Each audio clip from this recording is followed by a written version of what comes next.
And I welcome back to the stage Lisa Lundquist.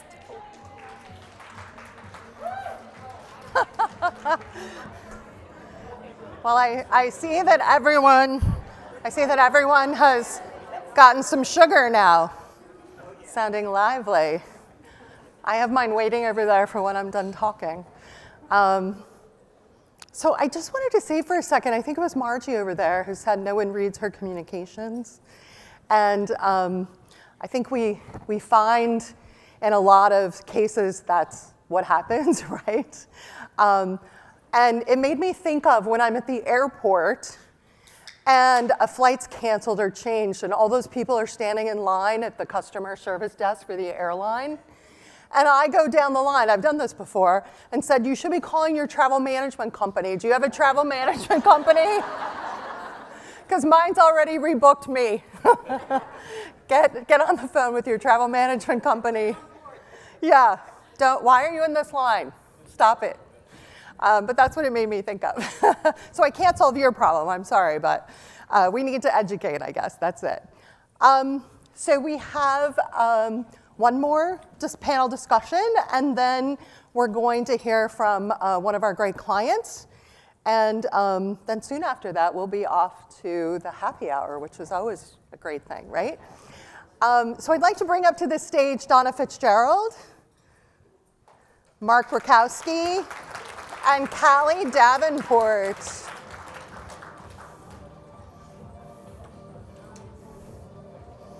Your mics are there. Thank you, Mark. Great. It's always, am I on? All right, there we go. It's always fun going to the stage with the music in the background. Adds a little bit of excitement. And when I saw what our title was, Arriving at Your Destination, it made me think of a song that you might remember. As Barb and others know, I'm always full of some kind of musical reference. There's a song from a band called Missing Persons from the early 80s called Destination Unknown. Anybody remember that song? Yeah. So in a way, it is appropriate because globalization can be pretty difficult. And so while we're going to help you arrive at that destination, sometimes that destination is a bit unknown for all the reasons that have been brought up earlier here today. So before we jump into this, I just wanted to recap a few things that have been highlighted. And so, of course, we talked about the value of globalization, right? Visibility, governance, cost savings, duty of care. A lot about duty of care and travel risk management that we just wrapped up with before the break.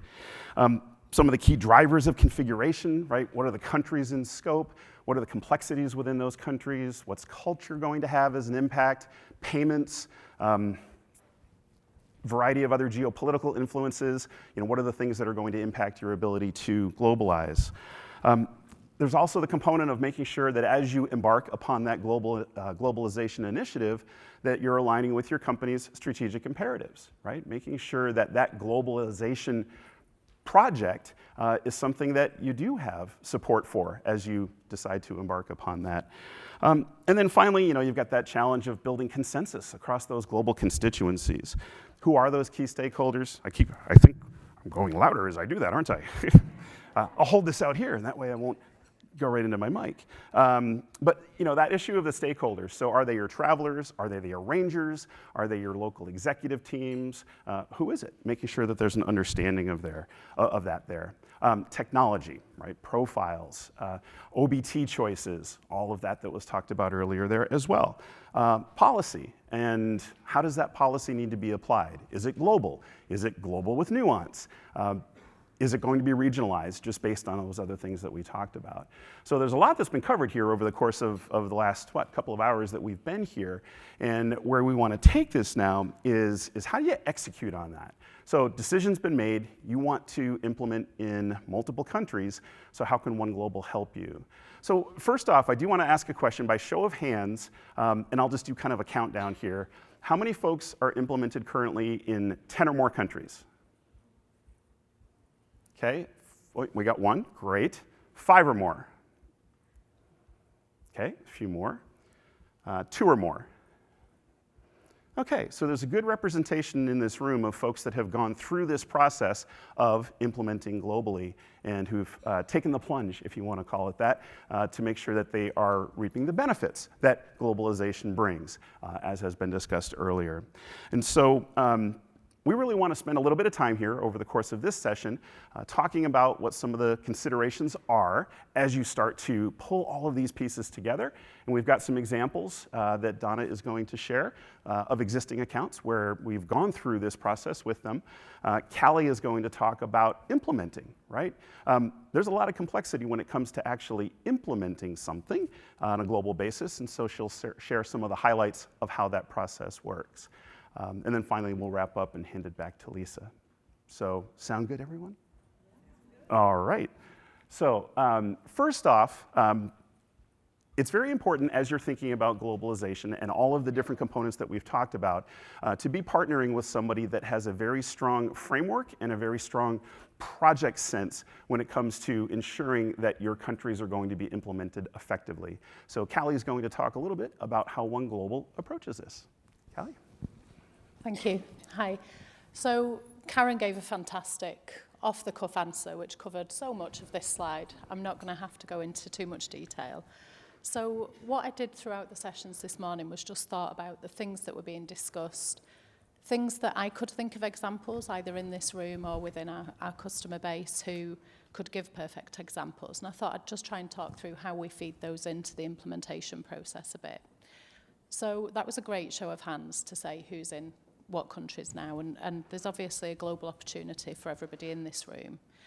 And I think one of the things that we look at, some potential prospect customers may well be moving from an existing managed global program that they just want to change providers of.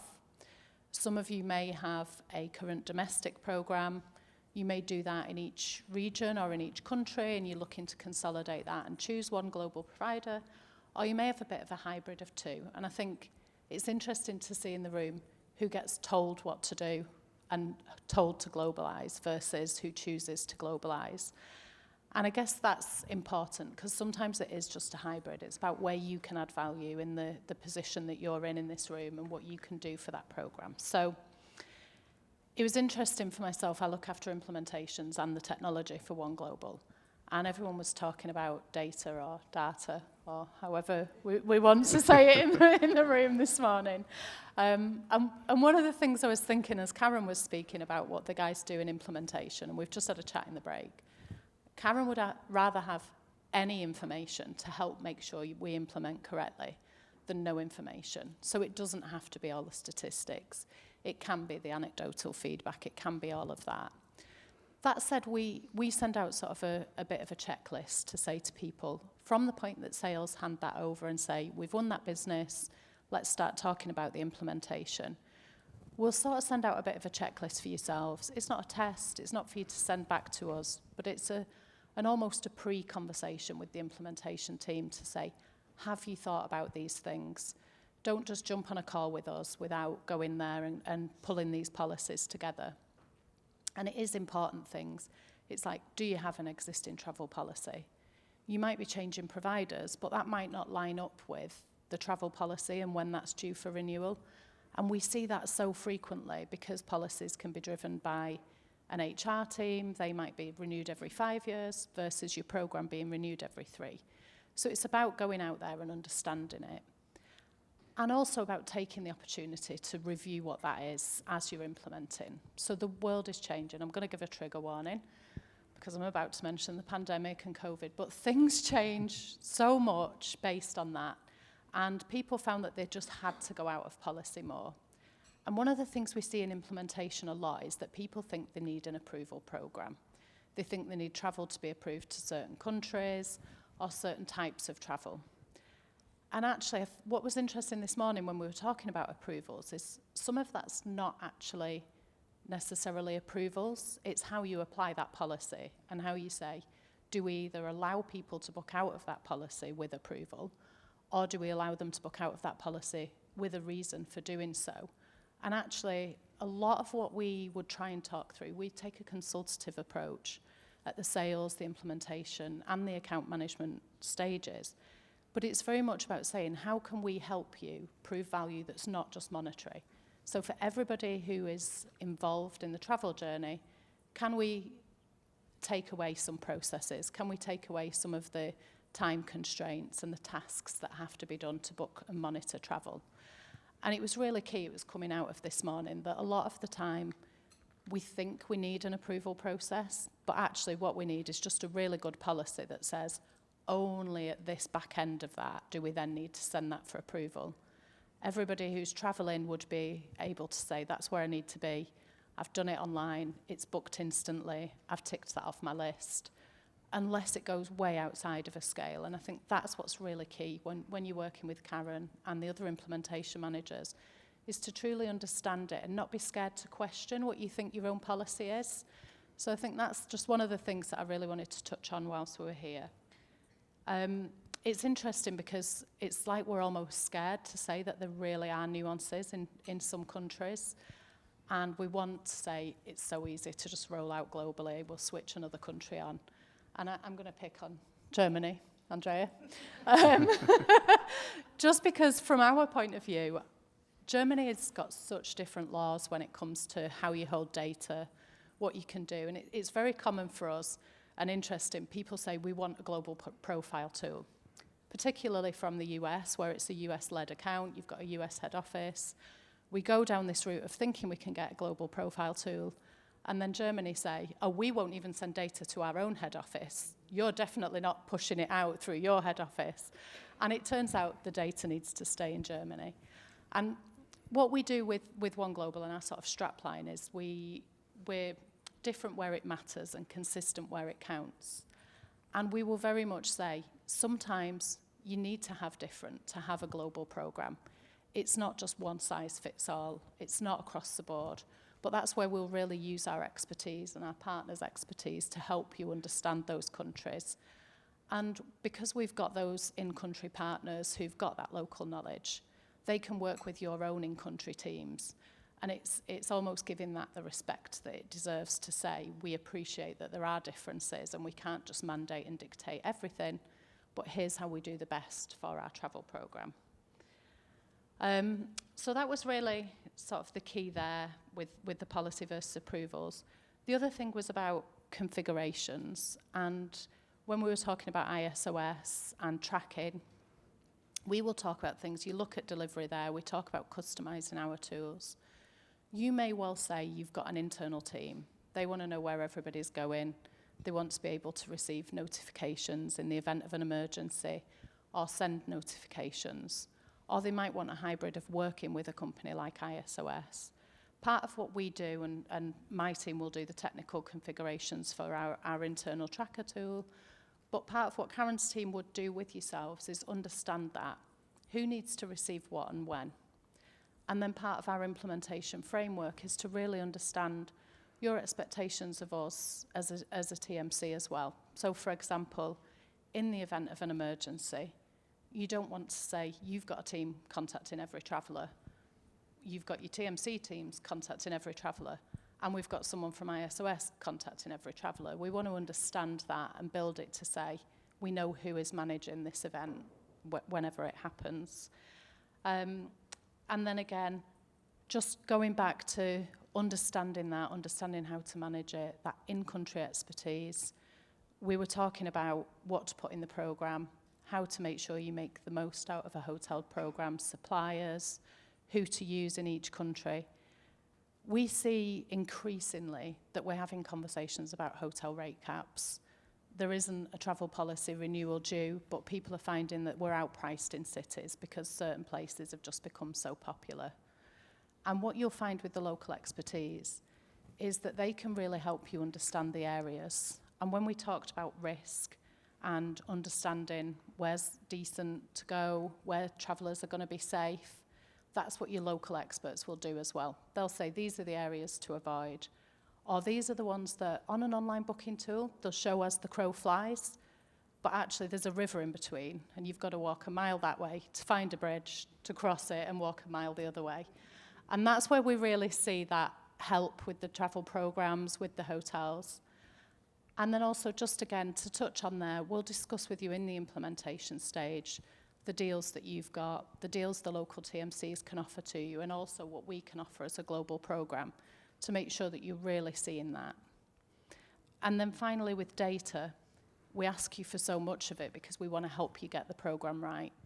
But if you've not got that when you're coming into our program, then we'll definitely make sure that once we move out of hypercare, you're actually trading with us, we're pulling together that data. And then the account management teams, and Donna will touch a little bit more on this, I'm sure, later, but they can then use that data, even then once you're into your program, to help drive savings and help you work on that and say, if you just switched everything from one airline to another, you could get a better route deal. That's what you need to change in your policy, and here's what we can drive you. So that's very much sort of the stringing it together of from, you know, moving into the implementation stage and getting to account management. But the main point I wanted to make is throughout that whole thing, it is a consultative approach, and it's working with you and understanding what drives it and trying to drive improvements for everybody. And Callie, having that data and having that information and having that conversation really helps drive whether we're going to consider in-market local servicing, hub-based servicing, right? I mean, a lot of that informs that conversation, right? Yeah, exactly, which moves on really nicely, because Donna's going to talk through some examples of how we decide whether or not to hub, what makes sense, what configuration that you need. And I think Donna's got some case studies to really go into how we've helped work with clients to do that, and that might be really relevant. Some of you in the room will go, I'm sure she's speaking about me, because you'll feel like you're on that exact same journey as her. And even knowing who these clients are, I can think of people who are in this room who also fall into that category, because Lavonda and I, for example, have had the conversation, or Tamara. So hopefully this will start to sort of bring everything that everybody's said so far to life a little bit, because this is a real customer trying to do it. So over to you, Donna. Thank you. Good afternoon, everyone. As Callie was saying, we thought we would go through some real customer case studies rather than just talking in general and getting into detail. So, Donna, Lavonda. I don't think you're on. Yeah. Hello, is that better? Maybe I hadn't switched it on. That would probably be the sort of thing I would do. Lavonda was talking earlier on about the why around global consolidation. I think the strapline that we've heard all the way through today is not one size fits all, and that's absolutely true, not one size fits all. We can talk about globalization, but it doesn't mean the same thing for the same customer. So I've got 3 global case studies here, and I think the interesting thing about all 3 of these customers is they all started life as Clarity UK only customers. So they've all been on their own global growth and their own global journey, but at different paces and in different geographical areas as well. So we've got a global retail customer, a global legal customer, and a global energy customer. And again, their journeys have been completely different. So the retail customer is local market delivery, but it's also local, if we can just go back to the previous slide for the moment, sorry. Local market delivery, but also local OBT, best-in-class delivery in each market.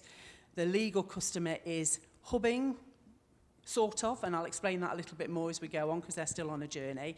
And then the global energy customer is a bilateral agreement between the UK and the US. So if we move on to, thank you. So if we look at the global retail customer, spend at the moment globally is about £7.5 million. It's across 5 countries, the UK, China, Hong Kong, Bangladesh and India. Probably not a surprise to anybody if you look at sort of sourcing and procurement for that type of industry.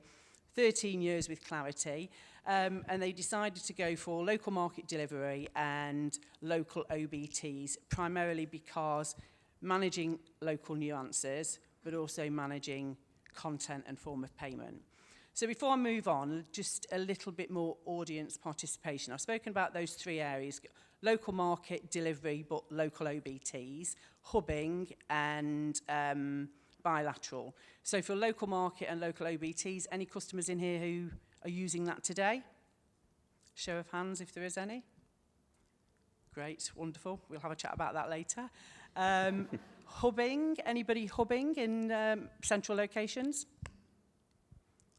A couple over there. And then I'm talking about a bilateral agreement with sort of 2 countries, but anything sort of 2 or 3 countries that you're working with in country? No. Okay, I just thought I'd ask that question. So the global retail customer really, the reason they're set up the way they are is to manage local nuances. So if we look at India, for example, content and payment is really key in that country, mainly around low-cost carriers, but also around hotel content and payment. In the UK, the customer has got to have low-cost carrier content. It's a very transactional customer in the UK. They're getting on trains and they're booking hotels primarily. A little bit of air, which includes low-cost carrier content, but transactional. So they've got to have the right content in the system. But from a hotel point of view, they've got to be able to pay that correctly. In the UK, we very rarely put corporate cards into customers. On this side of the pond, you have corporate cards, and around the world, you tend to have corporate cards. It is a bit of a USP in the UK, and specifically for this customer, they don't want any of their travellers to have to pay for anything. So that payment process has to be managed effectively. There's also a really large global hotel program in place, but again, it's about managing the local nuances of that hotel program and making sure that local content and local rates are aligned effectively with the global hotel program. So that's that one. Any questions on that before we move on to the next one? Or any challenges that you actually see yourselves? Gentleman in front of me here who manages local market and in-country OBT, do you have any challenges or any concerns? Yeah, absolutely. So in China, we do C-Trip. So it's kind of like a black box. I know that they have their special rules about airfare. So yeah, mainly China with C-Trip. China is its own special case where they have tight controls in airfare, which means we get a whole lot of like out-of-policy bookings because people book the day before, and it skews our out-of-policy numbers drastically, where every one of our bookings in China is out of policy, but the reality is we're not losing money there because it's sort of the same constant airfare across the board. Some of the reporting is hard just because I'll get like a notification in Chinese to my work email about things out of policy, so I have to hop on the platform, see what was booked, see if it's really out of policy, and just figure it out from there. So yeah, China and C-Trip is a whole can of worms. Yeah, and it is a challenge, just that sort of area of the world and that specific country is a challenge around data, around contracting, and that really is a local nuance. You know, the technology's got to be right again for the content, but getting the data out is a challenge and something that I think we're still working on.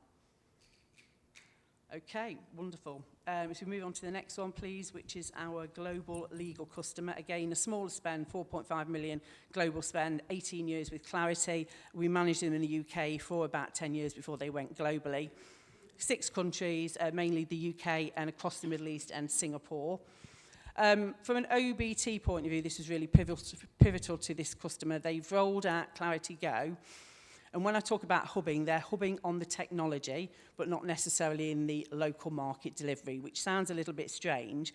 But what we're finding as we migrate our way through this customer is, if they're booking online, they're happy to use Clarity Go and have it managed that way. It's delivering what they need. But what we're finding is in the local markets, most of the time it's not the partners who are booking for themselves, it's their EAs or PAs who want to have local language, local culture, speaking to individuals who they know and are building a relationship with. So they tend to take that in market. So it is hubbing for technology, but not necessarily hubbing for off-service delivery, which sounds a little bit strange. But as I say, we're going through the journey with the customer. The interesting thing about this customer as well is they're what I would call a continually expanding customer. So in the process of rolling Poland out for them at the moment. But while they're going through that expansion, they're struggling to get the right data sets. They're struggling to get the right information around spend, even around their own stakeholders and their wants and needs in that specific country that they're then rolling out in.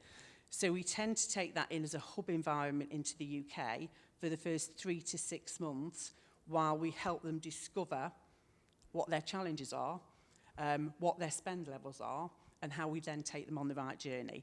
So it's hubbing, but not necessarily traditional hubbing, if that makes sense to everybody. Okay, and then if we can move on to the next one, which is a global energy customer. Again, this was a UK-only customer who acquired in the US. So we've got a bilateral agreement between the UK and the US, 2 countries.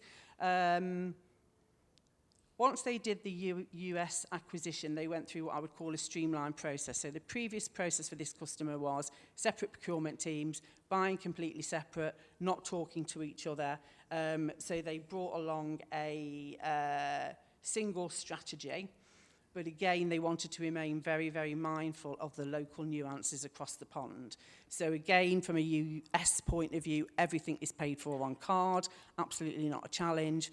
From a UK point of view, nothing is paid for on card. It has to be billed back to the customer.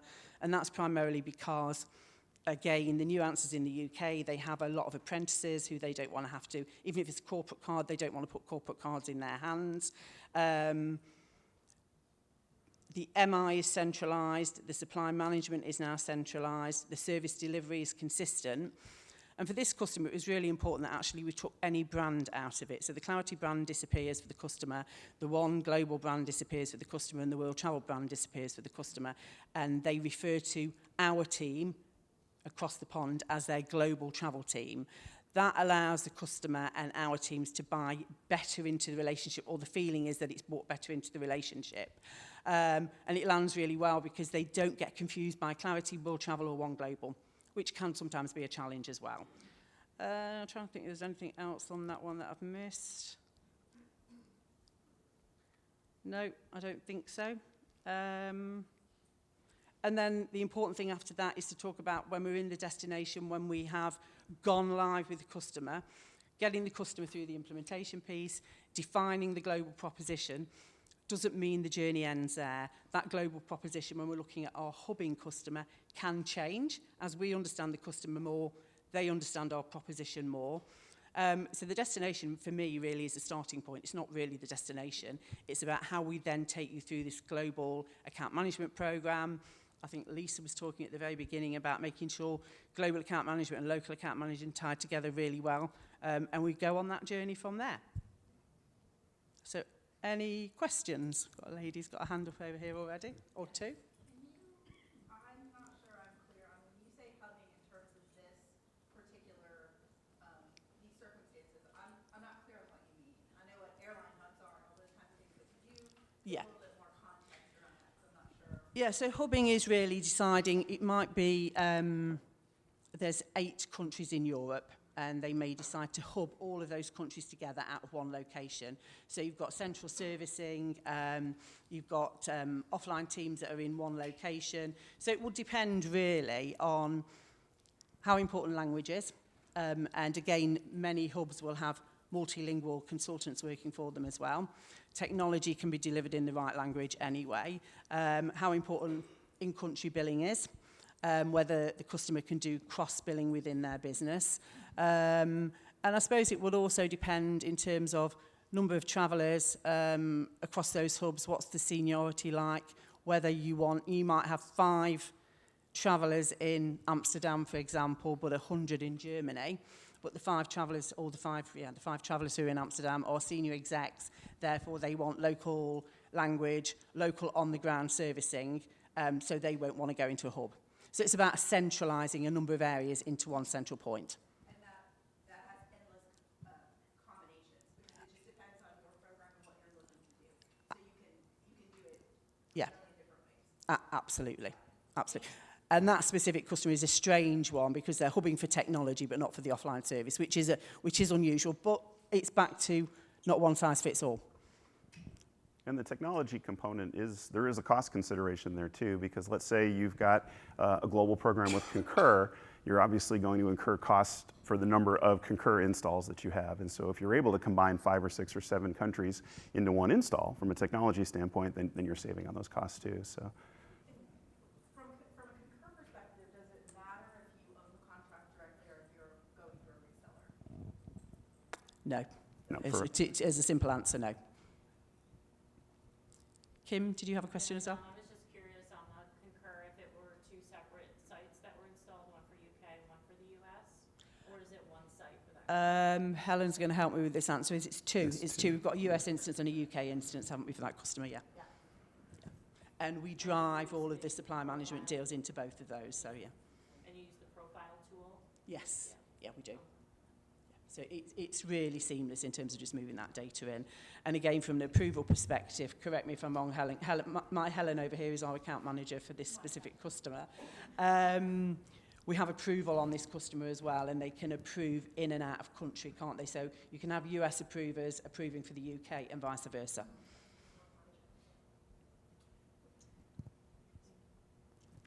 Oh, another question? We have an instance where we have a traveler who actually holds citizenship in both countries and works out of both countries on different projects. So in that instance, would they have a UK profile and a US profile because it's being it's like they're a split personality. So would they be set up two separate ways depending on where they're traveling and how they're traveling, or would it be, So from a conflict point of view, I'm going to look at you, Callie, on this one. I mean, my understanding is... But can the reporting be integrated? In other words, you can mesh it together to see overall and then obviously split it out. But from an online perspective, they have to choose whether they're Understood. Yeah. Okay, thank you. Just back on that one as well, we do have some customers in such situations, but it's not just one particular traveller. They'll have a number of people doing it. Maybe they do secondments as a regular thing where they'll go between countries. And often they'll just use a custom field to capture where that gets billed back to. So the traveller will always do exactly the same. They don't need to remember anything. They just need to pick from a drop-down at the time of booking. It's for this project or this job, and then we'll sort that out internally when we receive the bill, and we'll make sure it goes back to the right place. So it really does depend on the volume as well, but where it's a very common practice, it tends to just be whatever's classed as their home country, wherever their contract sits, the legal employment contract, that would be where we'd build the booking tool, and then we'd just capture it to help build that out internally. Hopefully that makes sense. But this is back to uncovering those, I know we keep using the word nuances, but uncovering those differences, I suppose, as we go through the implementation process. We don't necessarily find that out as we're going through an RFP process. We discover it when we're going through the discovery piece, and then we go, right, how do we make this work? And sometimes we have to change the process to manage that effectively. And it will also depend on whether it's consistent technology across the globe or whether it's that local best-in-market technology as well, which actually makes it easier sometimes. And this could be a side conversation, not taking everybody's time. But when you've been a domestic company for 100 years, and you start to expand into global markets, and your international employees are a very small number, it's figuring out how to, at what point do you proactively approach whether or not it makes sense to move over into this type of arrangement, especially if you've got, say you've got a handful of employees in Sweden, you've got a handful of employees in the UK. How do you start making those determinations? What kind of questions do you ask to try to figure out at what point does it make sense to expand into a more international relationship? And like I said, that can be a side, offline, only specific to me conversation as well. We are here all night and tomorrow as well. More than happy to have these side conversations. But yeah, it would entirely depend. And it might be a handful of people, but they might travel more than anyone else in the business. It's when it starts to make sense for you to implement a booking tool, because you've got to remember as a travel manager as well, you're managing everything that you roll out. You're the person who's ultimately responsible. So you might say, for 5 people, we don't want it to be online. We don't mind paying an offline fee. We just want that service to be brilliant because we don't want to hear complaints and we don't want noise from that area. But as we expand, we might want to grow that and start to look at moving some of that online. So it would be dependent, but grab any of us for a chat about it later. It quite often depends on seniority as well. If they've got if they've got a booker community, which again can be the difference between certain countries where you've got sort of self-serving travellers, or you've got travellers who are being looked after by bookers who may want to manage it in a certain way. They're willy-nilly right now. Yeah. Do whatever you want. Yeah. Yeah. And the considerations are economic, but they also take into account at the senior level, what are their views on duty of care? What are their views on other components? As well as what other initiatives are in place to consolidate other spend categories. That often can be the impetus if it's something across the entire category spectrum that they're wanting to have clear line of sight on globally. Then sometimes it isn't about the economics. It's about having that roll up to be able to quickly say, this is what I spend on office supplies, this is what I spend on travel, right? Care is what keeps Jen and I up at night, because Yeah. those employees deserve the same duty of care to the 9,000 people we have in the U.S., right? They deserve the same duty of care, whether it's 3 people or 25 people. And those are the things that are driving us to push our folks, who are at pay grades much higher than mine, to understand that, they deserve the same duty of care that everyone else gets. Do all these issues, things we talked about, the questions that are being raised, does all this resonate with everybody? I've been seeing nods throughout the course of the session, so I just wanted to kind of do a level set on that. But it seems like there's a level of interest in making sure that there's an opportunity to understand this more. So yeah, so grab any of us through the course of the next day and a half, I guess. We're today, tomorrow, and we've got a lot of great resources in the room. One thing I wanted to kind of throw in here, tying back to something that Barb said in the opening session about the megas and about how things have really kind of whittled down to just a few globally of the really big TMCs. The kinds of questions and the kinds of conversation that we're having here right now, I think really is a testament to what One Global brings to the equation in being able to really look at those markets where you might not have a lot of spend and still be able to come up with an effective solution that's going to help you deliver, whether it is by hubbing, whether it is by servicing local market, whether it's by deploying an online booking tool or not. It's a level of depth that you're just not going to get from some of those larger players, because as an example, and we were talking about this recently with a prospective account, they've got a couple 100,000 in spend in India. Okay, you've got accounts that are US based that have 10, 11, 12 million in spend in India. Whose attention do you think they're gonna get? They're gonna get the attention for the $11, $12 million account, not the couple $100,000 account. So that's a great opportunity, as I know most of you that are here in the room are current customers of World Travel, to really look at the globe and look at the opportunities that exist, whether you have just a few travelers and a little bit of travel or not, because there are multiple drivers as you're thinking about how to integrate those countries into your program.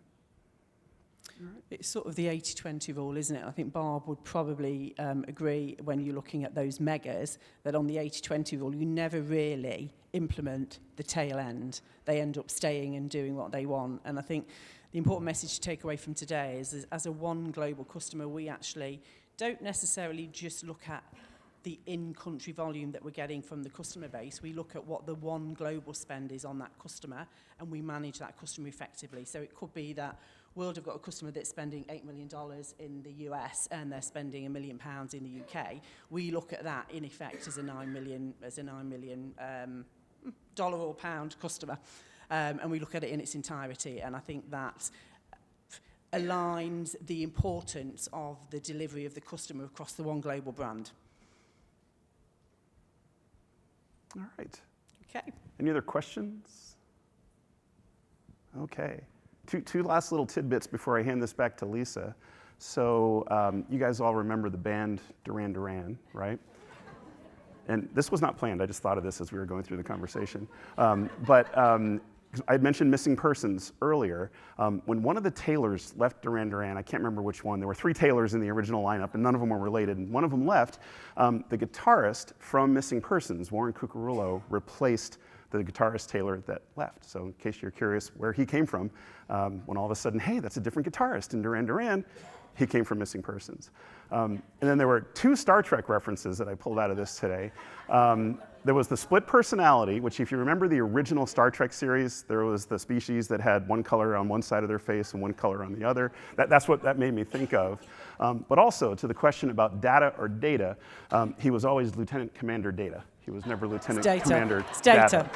So I think data is what's going to win out. So there you go. That's the end of our session. I'm going to hand it back to Lisa, and we'll go from there.